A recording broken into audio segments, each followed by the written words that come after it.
Okay, so picking back up where we left off, we were talking about convertible notes, and I think where we lost you was just saying that um, the valuation needs to be done at whatever appropriate time. Do you have a sense of what makes it the appropriate time? Is it sort of everybody agrees that it's the appropriate time, or how do people decide when to go get a formal valuation on the business? Well, the document will say that the trigger or the appropriate time is at such time as the company, issues in the word of art is qualified financing, a qualified round, meaning they've actually engaged in an offering of equity to third-party investors. So that usually doesn't happen until the company can justify, a valuation. And so essentially what it is a measure by which the company, the market is essentially putting a value on the business that supports that conversion of the note. So usually, just to get down into the, sort of the mechanics of it, it's usually, you've accomplished some intellectual property, measurable date, the filing or the award of a patent or process or whatever, or you have a product ready for sale, or you've landed an institutional customer or what have you. Got it. So, I think you and I agree on this, but in general, you want to hold on to as much of the ownership in your business as possible, especially early on. But I think people have heard, and sort of the pop culture around venture capital has sort of created this sense that if you're in a startup, the way that you have a successful startup is by taking on venture capital funding. Could you just talk about sort of your experience at New Road and sort of what venture versus private equity looks like, and sort of the world of private capital? Sure. Yeah. Well, yes, I would say, prepare yourself long before you, consider taking on those professional forms of capital. Venture capital, how can I describe the difference? Let's see. Venture is obviously at a much earlier stage. I would say after at least one, maybe two, maybe three rounds of seed investment, should you seek outside capital for your venture. Venture capital will almost always be a minority investment, meaning they won't take a controlling interest in your company. That tends to be, across the board, somewhere between 20 and 30% of the company on a venture round. Venture investors and funds look at the world like, they're still betting on the team, the management team, and the individuals as much as they are the, particular industry or lane that they're in. So they will tend to bet on, they will tend to deploy their fund across many more investments with the idea that only a handful, maybe even one or two, will be highly successful. And if they are, the idea being that we invested at a much earlier stage in the business, therefore we own proportionately way more for way fewer dollars, and therefore our returns are going to be bigger. And so, for example, I always give the example of that being Microsoft, right?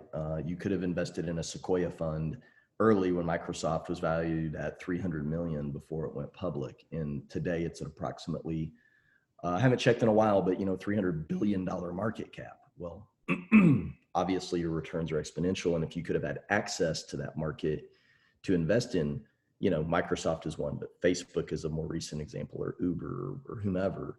The idea is, this is more and more the case as more and more companies wait to be longer to become public and tap into those markets. The question amongst investors, institutional, high net worth, family offices, is how do I achieve that steepest curve of the growth of the valuation of those companies? Well, you've got to invest early. So therefore, that is driving the explosive growth in private equity and venture capital these days. And So that's venture. Venture's earlier. I want to get in super early. I want to get a lower value, invest fewer dollars, and have more of them, and hope that some of those are really successful. Private equity, very different animal.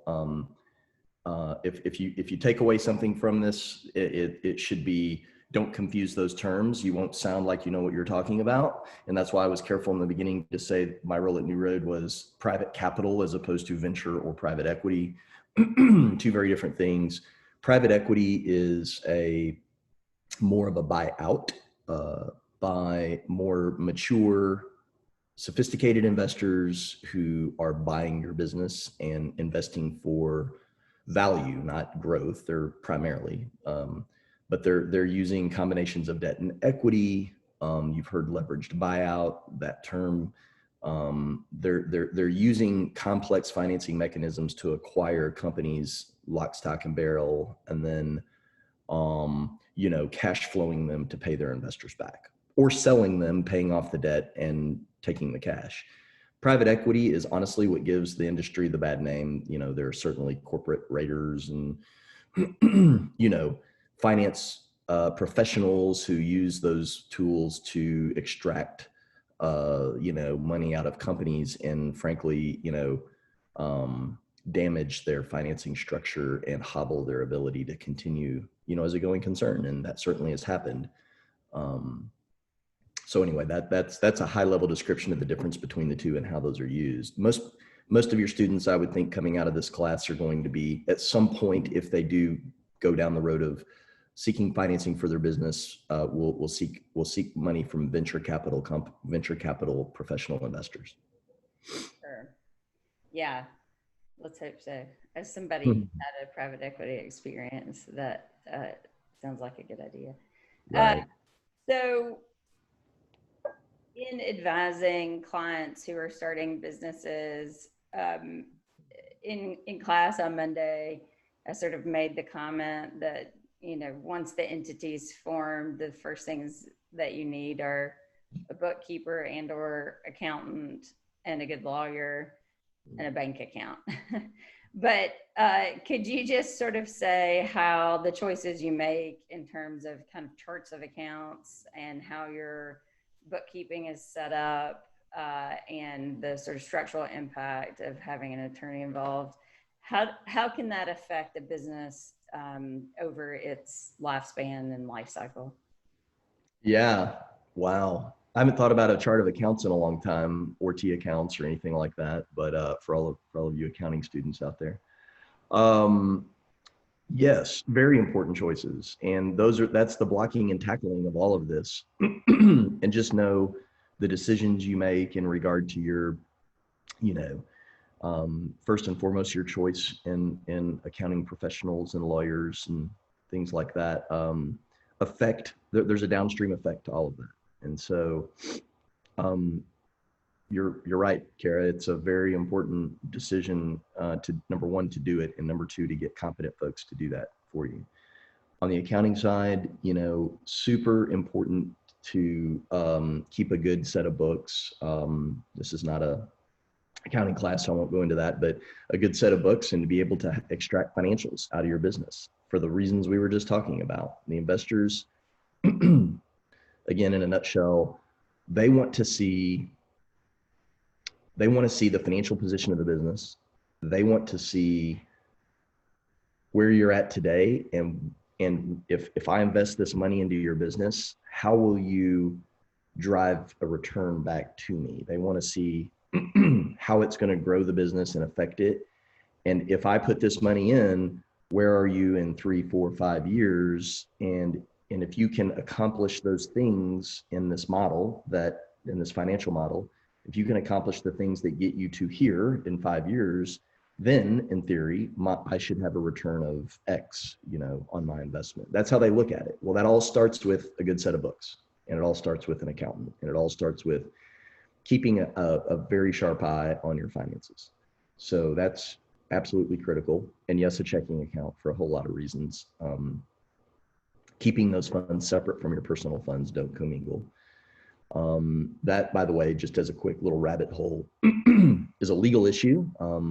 If you're sued by a customer or a contractor or a third party, whatever, and they sue you personally, the first thing you're going to do is say, well, wait a minute, I have this LLC, you have to sue it, and I'm not personally liable. The lawyer on the other side may say, well, you didn't respect the formalities of your LLC, and so therefore we're going to pierce the veil of that entity. The first thing the judge is going to ask is, do you have a checking account and do you keep your funds separate? If you do, you win. If you don't, you lose. It's really that simple. So you have to have it. Let's see, where were we going with that? Oh, accountant, lawyer. So lawyer, this is what we've been talking about, good counsel on the front end to form your entity. I would say the next step on the legal side of things is if a lot of you may have partners in your business, either service partners or capital partners, and really important to structure those agreements correctly. That's a whole nother class on, partnership structures, business, marriages and divorces and all that good stuff. I probably do probably more of that than anything. Again, going back to our discussion about the choice of entity, it's most often an LLC, and most often there's an operating agreement drafted.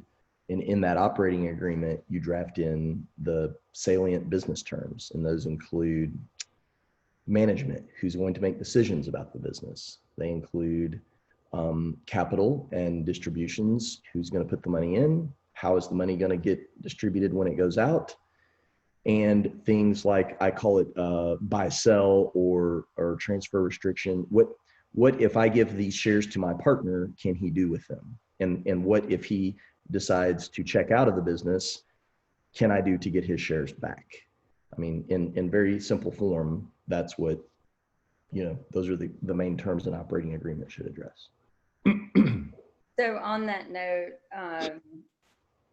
to this point, we've been talking about mostly the same broad strokes of content that we talked about in class, although you're doing a much better job than I did of that. But let's switch gears just a little bit for the next few minutes to talk a little more about your personal experience as an entrepreneur. So we started out this course in a pretty, I would think, non-traditional way for a business class, in talking about personality types using the Enneagram system and trust, and talking about sort of the anatomy of trust and why trusting relationships are so important in business outside of your personal relationships, which, you certainly hope are reciprocal and trusting.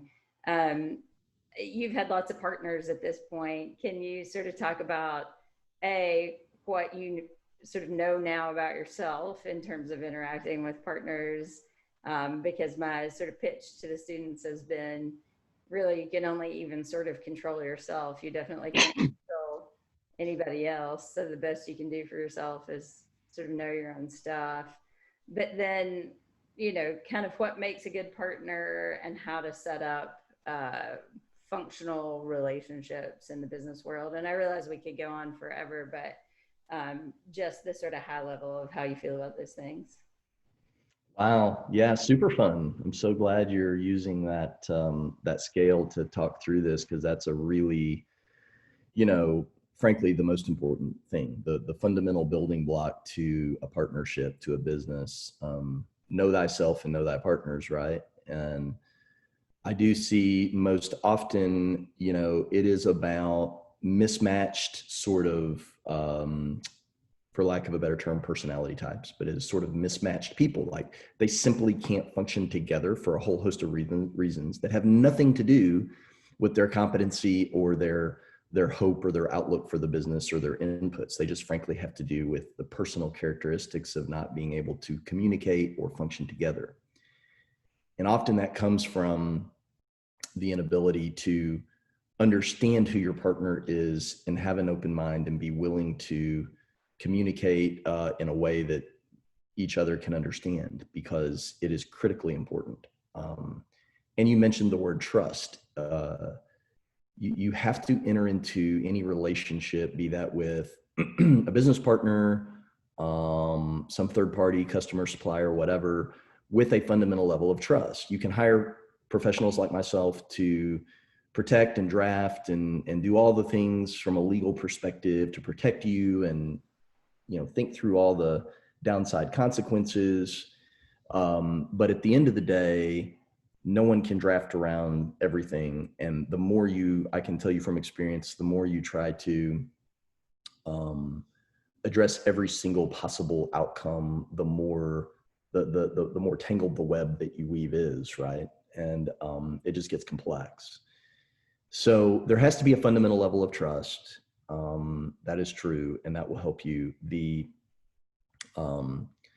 That trust will hopefully be reciprocated with your partners and with those who work with you in your business, and that will give you a much easier platform.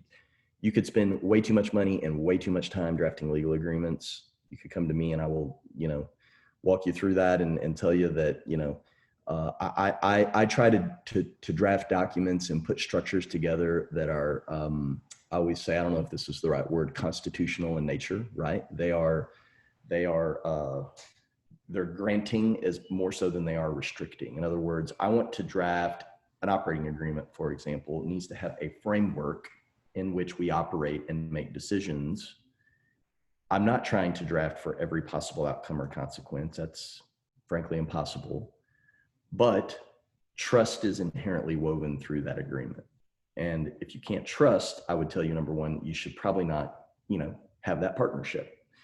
Or at least sit down and have these discussions. Sometimes talking through those buckets of what an operating agreement do, the ones I just mentioned earlier, management, capital structure, and buy sell, will tease out those discussions. Many times I've seen set with partners and we talk through these things and, they then have a weeks long discussion about those things to try to get on the same page. Perfectly fine. That's what it should do. But it's important to talk about those things and have them addressed on the front end rather than have a business breakup and not have any legal framework in which to address the issues. Sure. And so for the partners that you have, thinking through your current business endeavors, what do you think ultimately makes a good partner? If someone's looking to start something with a co-founder, for example, what makes a good partner or for a good partnership? Because I don't know that it's necessarily about a person as much as, the relationship between two people, but what advice could you give them about choosing partners? Wow, I'm starting to feel more like a marriage counselor here. I feel like, I think you nailed it. Trust. For me personally, I think you have to have these very honest discussions on the front end and figure out if your partner's the right one. What characteristics make a good one? I just think that it really is a sort of two-way, that's a two-way factor. For me, for example, I'll talk about my New Road partnership. Authenticity is very important, right? We were in a business where we were fiduciaries for investors and in a very, a role that was a high degree of trust with our investors. And that was super important to me.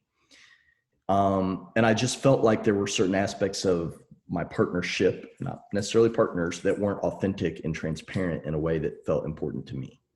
And so for me, authenticity and leadership is really important. And if I'm with a person that can't be authentic and be who they are and run the business and make decisions that way, then it's probably not going to work long term. I know that about myself. Other things might be work ethic, might be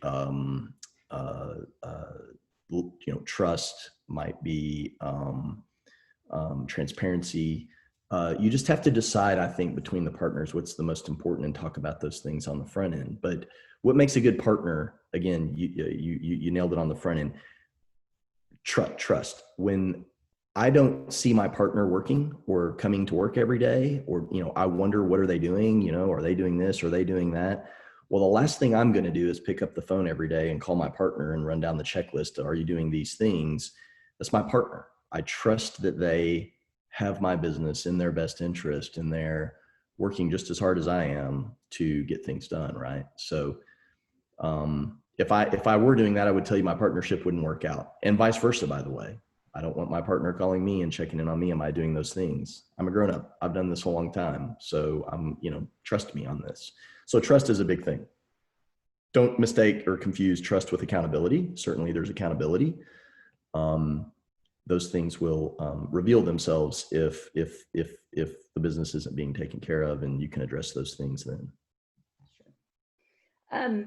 We're going to run out of time, but I just quickly wanted to sort of walk through in your own sort of experience of starting things, two things. First, how did you approach naming and branding? I sort of threw out during class on Monday that sometimes people get stuck in a branding trap. They get so excited about sort of naming and choosing visuals and the narrative that they forget to make a product and kind of get over focused on branding. That said, it's really important, of course, when you do have something great, that you communicate that out to the world in a way that people know it's great, because if you're sitting on a better mousetrap but you don't tell anybody, you can't expect anybody to buy it. So what's been your sort of approach to naming and branding? And then second to that, just as a sort of wrap up, what could you offer as things that you kind of had to learn the hard way that maybe they could, it's often the case that we all have to go out and make our own mistakes and make the same mistakes. But if you had it to do over, what are some things you would avoid? Two great questions. You're asking the lawyer and the accountant about, branding and strategies in that regard, but I'll tell you, I got a lot of gray hair and life experience now, and I've learned a thing or two about that. The first thing I would tell you is it's a really important decision, as you know. And just like the lawyer and accountant discussion, I highly recommend working with branding professionals or folks who are in that market to help you think through the myriad of decisions about a brand and what it means, because you're absolutely right. You can get tunnel vision and down a rabbit hole of why it's so important to you and forget that, quite frankly, your brand and your name doesn't say anything about your product or your business to the rest of the world, and they don't see it because it's so personal to you. So that leads me to my really, I would say, when I was investing at New Road, sort of one of the best sort of marketing branding revelations I had was, particularly if it's retail facing, is call it what it is, right? We've invested in businesses that have the name. We invested in a healthcare business, for example, that was a pediatric urgent care business in Texas. And the business was called Urgent Care for Kids, and it had a duck on it. I thought it was brilliant. It was very sort of basic fonts and letters, nothing really sort of exotic about it or cool or neat. It just was what it was. And I thought, and it was retail, and they were in strip centers and things like that. And it was a successful business. And frankly, what did it do? I drive by that retail center. I know exactly what that business does. And I know exactly what to expect when I walk in. I can give lots of examples the other way, where you put a name on a business, that you can drive by and you wonder, is it a, healthcare supply company? Is it a healthcare, service provider? What do they do? I don't know. So that was one of the things that I learned. And then I would just say, make sure you consider, to your point, the broad appeal. Again, not getting too personal about it from a branding standpoint. Communicate always behind it. There's you can go online and look these up, and there are people who help you do this, but these exercises that talk about meaning, purpose, vision, all those things. And that might be something helpful for your students at some point to go through in a class environment. But the purpose and the vision and all of that for your business to really, what are you about? Why do you exist? And what is your, at New Road, we had this term called unfair right to win, right? What is your right to exist as a business relative to other businesses? Are you doing something fundamentally to help or change the world or provide a different, product or service? And if you can check those boxes, then I would say you've got a good start. And then from that, you should think about your brand and your logo and the things that it means. Great. Yeah, no, I totally agree. And we will go through at least the structure of a branding exercise at some point as an example, so that they can have a little experience with that. So what are the big don't do it again? Well, there are several, but I would just say that and this doesn't necessarily draw from my experience, but I've seen it so much and a little bit of my experience, but and I think it's appropriate here in the discussion of investors and capital. Be careful who you take money from. I would say, the the draw or the push to capitalize your business, and you have a able and willing investor, but there's this little voice in your head that says, man, this guy's going to be a pain in the ass. He is going to be more trouble than he's worth, but man, I really need the money.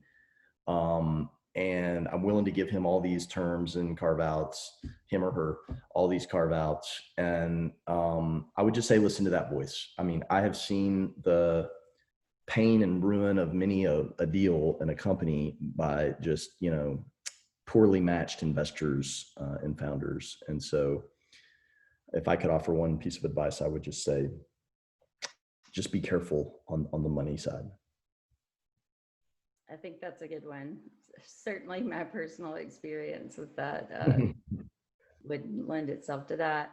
So the students will watch our recordings from this morning today, and then they'll give us some feedback in their own little videos. And then maybe depending on sort of what comes out of that, I might ask you to come back next week with just response to some questions. But thanks for taking the time today. And I'm sure that you've given these guys lots to think about. And given that you were maybe not in exactly this class, but sitting in the business school, taking undergraduate classes once upon a time, I think it's particularly meaningful to them to have alumni who've come from, the same place.